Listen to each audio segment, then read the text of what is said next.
but we're joined by none other right now, AAP breaking news reporter Joel Gould. Welcome to the show. Oh, welcome. Thank you very much, and it's a pleasure to be on your show, fellas. Excellent. Thanks for joining us. A bit happening up there in the land of the Brisbane Broncos. The last week there was a few injury concerns. We had a Payne Haas going under the knife for a bit of a clean out, in inverted commas. Adam Reynolds, he's had a bit of a clean up as well. What can you tell us about the recovery for those two lads? Well, Reno had his surgery in December. And he had a nerve problem, so he had to have a bit of neck surgery there. And he's just starting to do some non-contact stuff with the playing group, and he's on track. The Broncos tell me for round 1 against the Roosters. What a blockbuster that'll be down there in Sydney. They kick off the footy in Australia at least. So at the moment, he's just sort of transitioning into getting he's back to training with Ben Hunt. That's going to be something really worth watching at the Broncos and during the season when he does line up with Hunt, those two old stages. Payne Haas, he's gone under the knife, like you said. He's had some ankle issues in the last 12 months. Payne Haas, and he had some surgery earlier, but he's just gone in for a clean out. They're confident once again that he'll be fit for round 1. But what that does do is it opens up a few opportunities for blokes to push their causes. Michael Maguire's sort of still mulling over how he's going to fit. If he wants to fit Kobe Etherington in as a starter, he might have to move Pat Carrigan, right, to lock, from lock to prop. So, I mean, it's a great opportunity for Hetherington while Haas is in rehab to show what he's got. You mentioned the combination of Benny Hunt and Adam Reynolds. We're obviously going to see that for, you would think, at least the first 9 weeks while Ezra Mam serves that suspension. How have they been training so far? Is it a real traditional 6 and 7 sort of combination, or are they going to play, more similar style roles? Because they are pretty similar players. Well, it's a really good question, but unfortunately, because of Renault's surgery, so Honey turned up right at the end of the season, right at the end of December. Adam went in for surgery. Adam's had some rehab. He's been doing stuff in the gym away from the playing group, and he's only just starting.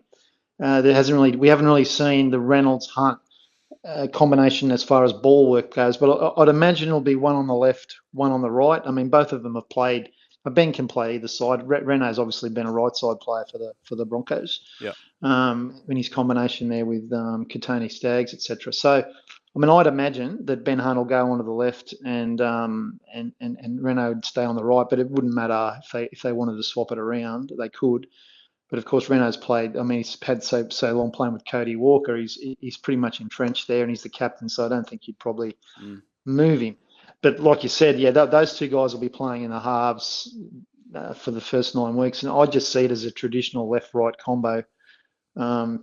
It should work a treat, shouldn't it? I mean, they're going to be the two of the oldest halves the competition's ever seen. I think Des Hasler and Cliffy Lyons played together for a while. I think they might have them just edge them out as far as in the age bracket goes. I don't think they played for long together, though. So this could be. What, you're still here? Well, you can see more on the Joel and Fletch socials and catch us live on SEN Radio, you beautiful humans. It's a pretty good kicking game too, just quietly. Both those blokes got great kicking games. But from the old blokes to the young blokes, mate, the Maroons under-19s rep Harry Armstrong looks to be headed to the Panthers. What's going on at the Broncos that their juniors are getting poached? Well, I can tell you, I've actually spoken to someone that's close to Harry and knows his full story. And so this signing was actually done about 6 months ago. It's just taken a long time for the story to actually come out. But the bottom line is that, to put it in a nutshell, he just saw a better future for himself at the moment at Penrith. The Panthers flew him down there. He met with Ivan Cleary and was really taken by Ivan, and also he signed a 3-year deal. The first 2 years, I think there's an option on his third. It's not like an NRL contract or anything like that. It's more of one of those development transitional. I had it described to me. It's not an NRL, or he's not on the development list or anything like that. But he will go up and train with the NRL squad at the end of this year. So I spoke to the Panthers, and he hasn't actually trained with the top squatters yet, but he will later on in the year. Now he's like he played Queensland under-19, scored a try in that fixture. He's tall, strapping fellow, and like back to your point, how do the Broncos lose him? I think it comes down to the point for the Broncos sometimes where they can't keep them all.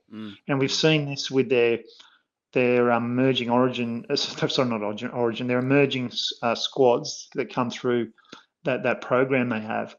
That I guess Sam Walker would be the absolute pinnacle of the players that they have lost. So, I mean, how good this guy's going to be, I'm not sure, but I've only heard some really good things about him. He has represented Queensland, so like there's some big raps on him, and he's down there in what better system could he be in than down there at the Panthers? They don't seem to back too many losers, do they? The Penrith organisation. So I'm sure they've hit the nail on the head once again. Quickly, just back on some Broncos sort of team news. Selwyn Cobbo training back on a wing. Any more? Can you shed any more light on the situation around them keeping the services of both Kotoni Staggs and Selwyn Cobbo? I think Madge came out and said he wants to keep both, but any more of an update on the situation there? No, there hasn't been anything, as far as I'm aware, at this stage when it comes to their contractual situation. One thing Maguire's done is he's basically said to the players, all the ones that are on contract for any length of time, I want to keep you. And I think what he's going to do, from what I can see, he's going to have a really good look at everybody, see how they go in the first 5 or 6 rounds and maybe a bit beyond before he makes any decisions about who he wants to keep and who he wants to let go.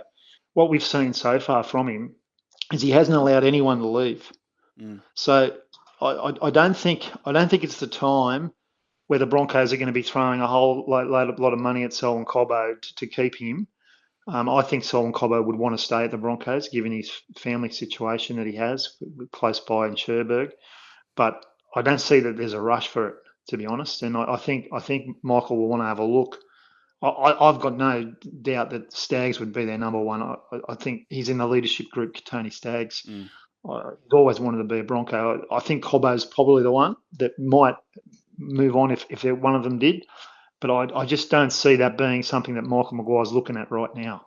I think it's all about, let's get these guys to fire and then I'll make my calls on them. Yeah. And just on Madge, obviously a very different coach to Kevy previously. How have the players sort of taken to Madge in their first pre-season under him? Well, they all say it's tough. And they've all said that. Yeah. And he's a bit of a hard ass, let's face it. That's just his modus operandi, right? He's got a reputation for it. I mean, I think I might have said to you guys before, it looks like a military operation, right? It just looks to me like every single Bronco player is trying to impress the coach because he hasn't given away a lot about who he's going to play where. Like the hooking role's going to be really hotly contested. I watched training yesterday. He was swapping them in and out. Like it was Pakes one minute, Billy Walters the next, Blake Moser the next. So he's really making them earn it. And I think they're all trying to impress him, right? So that's how it looks to me. They've got a new coach. They've got to get used to him. They know he's going to make a call, some pretty big calls in the very near future on who's playing 9, who's playing 14, all that sort of stuff. They're just out there to try and please him. I think it's don't displease the taskmaster. That's what it looks like to me. Well, speaking of new coaches, they're, new old coaches, I suppose. They're crosstown rivals, the Dolphins. Christian Woolf, his first season in charge this year. And he's looking to England. Morgan Knowles potentially joining his former coach? Yeah, the Dolphins haven't given much away on this at this point. But one thing I can tell you is that Knowles won 3 premierships in a row over there in Super League with Christian Woolf. Christian Woolf is a big fan of his. You can take it that there are in talks. He's contracted for this year. I think for 2026, he'd be a great buy for the Dolphins. The position he plays too, very handy because if you look at the Dolphins, they've got 2 rising back rowers in Connolly Lemuelu and Kulakefu Finifuayaki.